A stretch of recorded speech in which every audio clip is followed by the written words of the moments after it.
Hi dear students, ഇന്നത്തെ session first year BA history LLB സ്റ്റുഡൻസിന് വേണ്ടിയിട്ടുള്ളതാണ്.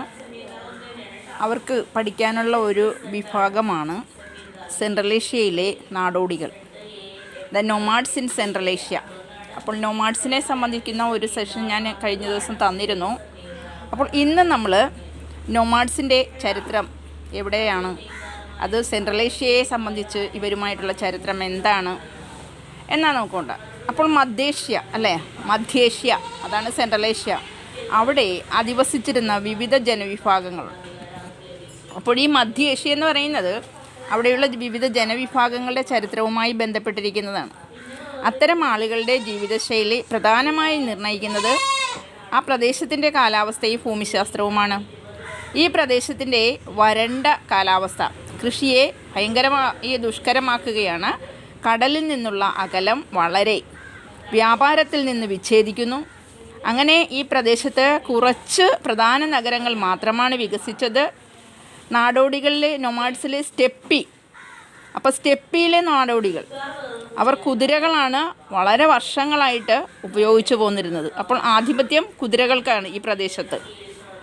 അപ്പോൾ സ്റ്റെപ്പി നാടോടികളും മധ്യേഷ്യയിലും പരിസരങ്ങളിലും സ്ഥിരതാമസമാക്കിയ ആളുകളും തമ്മിലുള്ള ബന്ധം അവിടെ സംഘർഷങ്ങളാൽ അടയാളപ്പെടുത്തിയിട്ടുണ്ടെന്നാണ് പറയുക.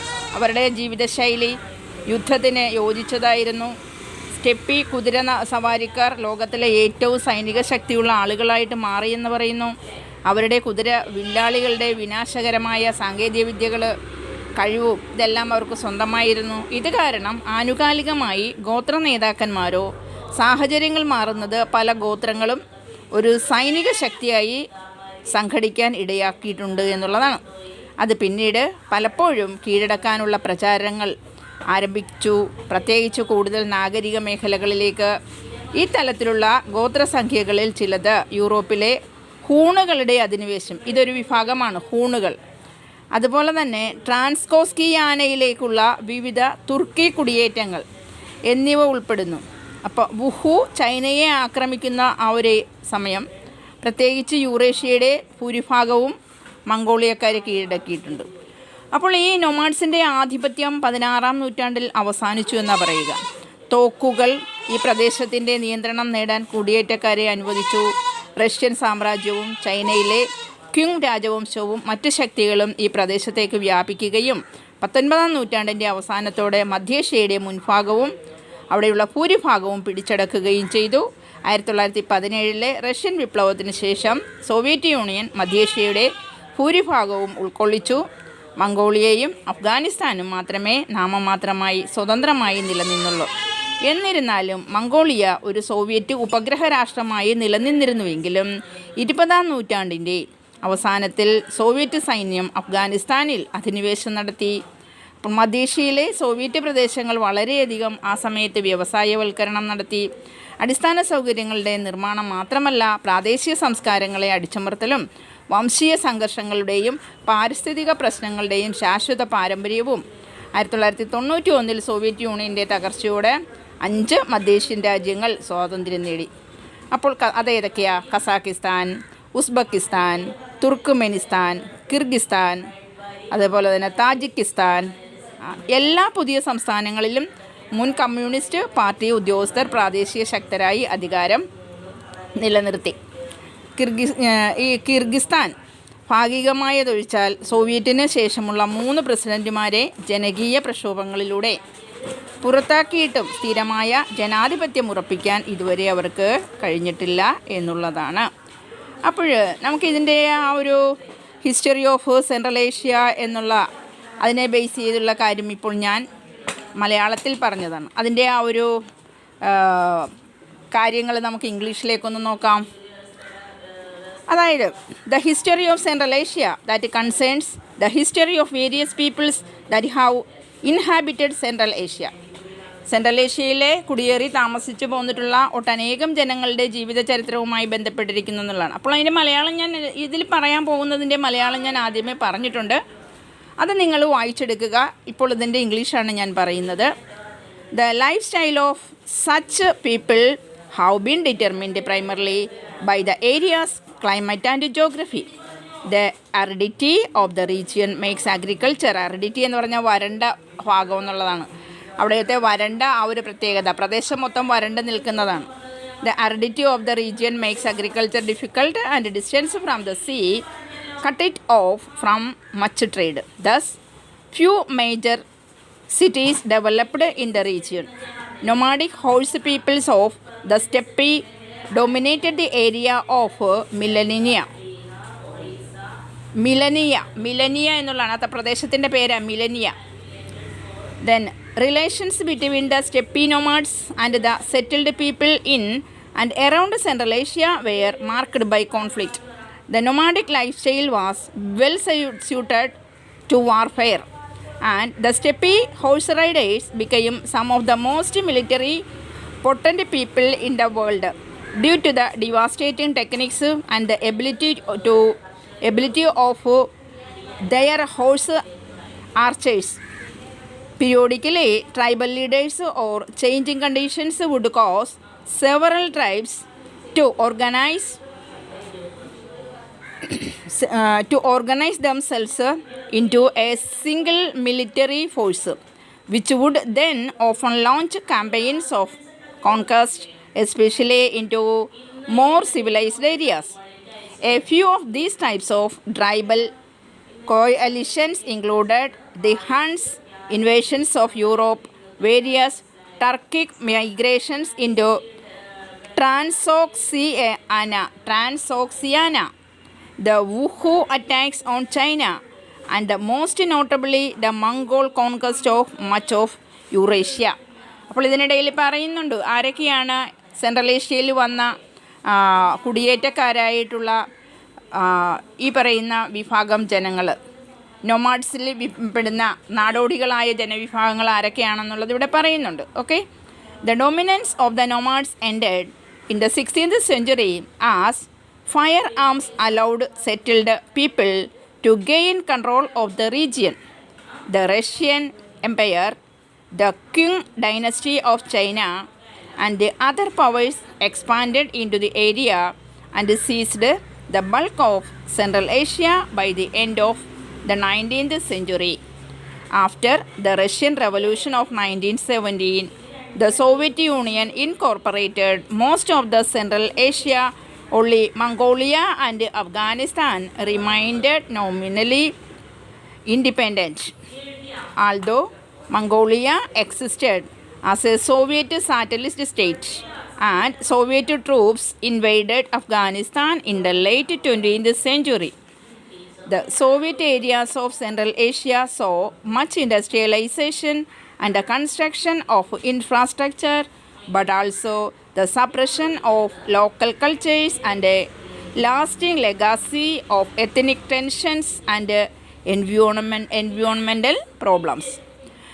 With the collapse of Soviet Union in 1991, 5 Central Asian countries gained independence. ഏതൊക്കെയാണ്? കസാക്കിസ്ഥാൻ, ഉസ്ബെക്കിസ്ഥാൻ, അതുപോലെ തന്നെ Turkmenistan, then Kyrgyzstan and Tajikistan. In all of new states, former Communist Party officials retained power as local strongmen, with the partial exception of Kyrgyzstan, which despite ousting 3 post-Soviet presidents in popular uprisings, has as it been unable to consolidate democracy.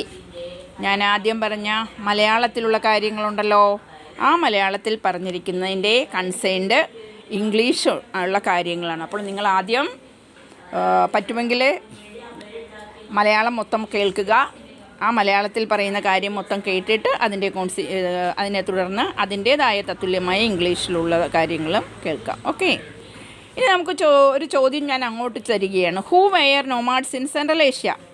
Central ഏഷ്യയിലെ nomads എന്ന് പറയുന്ന വിഭാഗങ്ങൾ ആരൊക്കെയാണ് എന്ന് ചോദിച്ചാലോ, ഞാനിപ്പോൾ മുകളിൽ പരാമർശിച്ചതിൽ തന്നെ വന്നിട്ടുണ്ട്, എന്നാലും ഞാൻ ഒരിക്കൽ കൂടി അത് പറയുകയാണ്.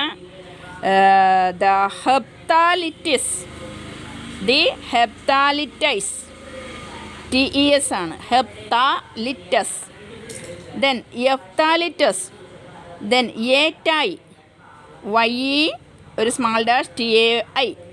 Then white Hund's or in Sanskrit the SVETA,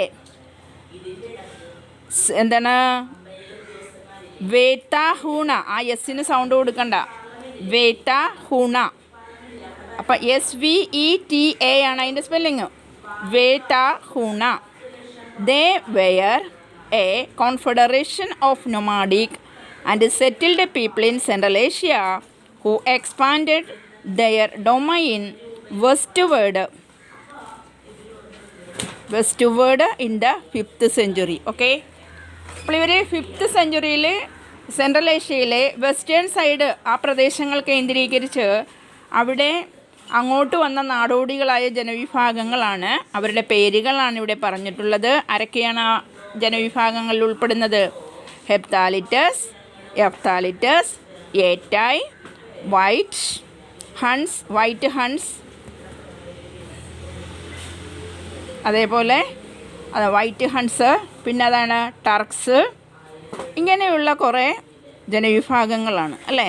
പിന്നെ അതിൻ്റെ കൂടെ പറയുന്നുണ്ട് ഇൻ ദ സേതാഹൂണ, അത് വൈറ്റ് ഹൺസിന് സാൻസ്ക്രിറ്റിൽ പറയുന്ന പേരാണ്. ഇവരൊക്കെയാണ് യഥാർത്ഥത്തിൽ വെസ്റ്റേൺ സൈഡ് കേന്ദ്രീകരിച്ച് സെൻട്രൽ ഏഷ്യയിലെ കുടിയേറിയിട്ടുള്ള നൊമാഡിക് പീപ്പിൾ എന്ന് നമുക്ക് മനസ്സിലാക്കാം. അപ്പം നാം ഈ പറഞ്ഞ ഈ വിഭാഗം ആളുകൾ ഒരു കാലഘട്ടത്തിലെ, അത് 5th centuryയിലാണ് പറയുന്നത്, അവരിന്നും അവിടെ ഉണ്ടോ? ഈ നൊമാഡിക് കമ്മ്യൂണിറ്റീസിനെ നമ്മൾ ഒന്ന് അനലൈസ് ചെയ്യുമ്പോൾ നമുക്ക് പറയാൻ സാധിക്കുന്നത് അവർ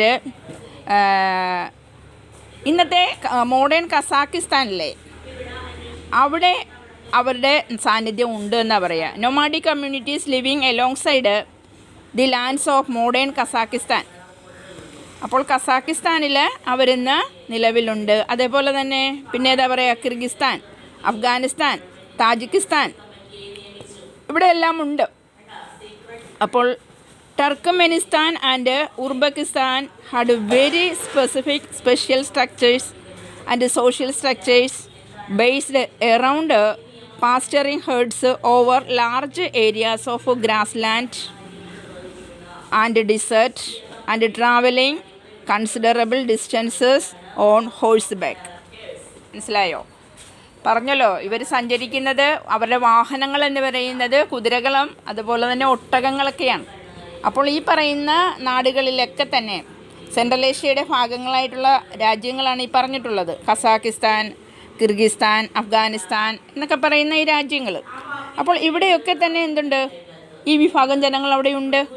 അവരുടെ അവിടെ നിലവിലുള്ള ഒരു പ്രത്യേക തരത്തിലുള്ള സാമൂഹ്യ ആ ഒരു ഘടനയുടെ അടിസ്ഥാനത്തിൽ അവർ തീർച്ചയായിട്ടും അവരെന്ത് ചെയ്യുന്നുണ്ട്, അവർ ആ നാട് മൊത്തം ഇങ്ങനെ റോന്ത് ചുറ്റി നടക്കുന്ന കൂട്ടത്തിലാണ്. പാസ്റ്ററിങ് ഹേർഡ്സ്, കൂട്ടത്തിൽ ആരെയും കൊണ്ടുപോകും? കന്നുകാലികളെയും അവർ പോകുന്ന കൂട്ടത്തിൽ അവർ കൊണ്ടുപോകും. എന്നിട്ട് അവർ തിരഞ്ഞെടുക്കുന്ന പ്രദേശം എന്ന് പറഞ്ഞിട്ടുണ്ടെങ്കിൽ വലിയ ഒരു പുൽപ്രദേശമായിരിക്കും. എന്തിനാ ഈ പുൽപ്രദേശം തന്നെ അവർ തിരഞ്ഞെടുക്കണേ? കാരണം അവരുടെ കൂട്ടത്തിൽ അവരുടേതായ അവർക്ക് സ്വന്തമെന്നുള്ള കൂട്ടത്തിൽ ആരുണ്ട്? ഹേർഡ്സ് ഉണ്ട്, കന്നുകാലികളുണ്ട്. അപ്പോൾ അവരെ തീറ്റിപ്പോറ്റണ്ടേ? അതിന് തീറ്റിപ്പോറ്റാൻ പറ്റിയ പ്രദേശങ്ങൾ, അവിടെ മേയുവാനായിട്ട് ആടിനെയും ആടുമാടുകളെയും കന്നുകാലികളെയൊക്കെ മേഞ്ഞ് നടക്കാനുള്ള ഒരു സ്ഥലം കൂടി അവർക്ക് കിട്ടണം. അതിന് പറ്റുന്ന ഒരിടമാണ് അവരെപ്പോഴും തിരഞ്ഞെടുക്കുന്നത്.